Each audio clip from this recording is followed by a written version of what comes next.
Good morning friends. আজকে আমরা একটা নতুন জায়গায় যাচ্ছি যেখানে আলু ফুলে বাদাম লাগানো আরম্ভ হয়েছে। তো সেখানে আমরা চাষিরা কিছু শুনেছিল, কারণ কথায় বলে না, দেখা দেখির চাষ আর লাগালাগির বাস।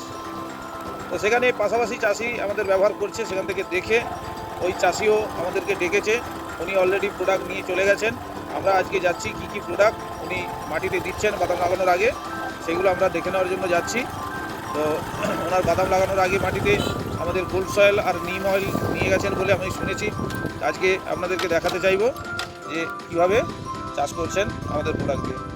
তো thank you so much. Skip না করে পুরো ভিডিও দেখতে থাকুন, লাইক, কমেন্ট এবং শেয়ার করুন, আমাদের পাশে থাকুন।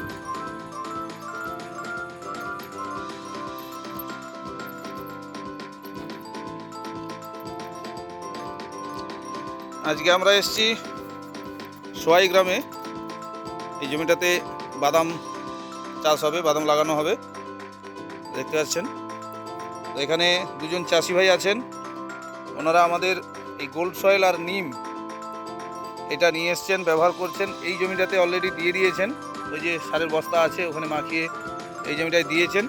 আর এরপরে আমি একটু দেখাচ্ছি, এই যে জমিটাতে ট্রাক্টর রয়েছে, এই জমিটাতে দেওয়ার জন্য বাকিটা রেখেছেন। এই এই যে সারের বস্তা রয়েছে এখানে রাখা আছে, উনি দেবেন, আমি একটু ওনার থেকে জেনে নেব। আপনার নামটা কি? শীতল ভুক্তা। আপনার এটা সোয়াই গ্রাম, আর আপনার ডিস্ট্রিক্ট কি? মেদিনীপুর, ঘাটাল থানা। আচ্ছা, তো আপনি জমিতে কি এইগুলো দিলেন এখন? বাদাম লাগাবেন?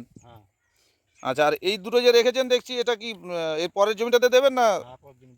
আচ্ছা, ঠিক আছে। তো আমরা আগামী দিনে আসব, এই গোল্ড সয়েল নিম কি রেজাল্ট দিচ্ছে এই জমি সহ এই পাশের জমি। এটা কিসের অফিস আছে? সজলধারার অফিস। এই সজলধারার অফিসের কাছে আমরা ল্যান্ডমার্ক করলাম এই কারণে যে এই সজলধারার পাশে এই দুটো জমি, এই দুটো জমিতে দেখতে পাচ্ছেন ওইখানে একটা ট্রাক্টর রেখা আছে, ওটাতেও দেওয়া হবে। আর এইটাতে অলরেডি দেওয়া হয়েছে। আমি একটু দেখে নিই চাষি ভাই সত্যি সত্যি দিয়েছে না কি বলছে। এই যে দেখুন, এই যে সার ছড়িয়েছে, এই সারের সঙ্গে আমাদের এই প্রোডাক্টটা দেওয়া হয়েছে, ঠিক আছে। তো এরপরে আমরা আসবো অবশ্যই ওনার জমির ফসল কীরকম হয়েছে সেটা দেখার জন্য।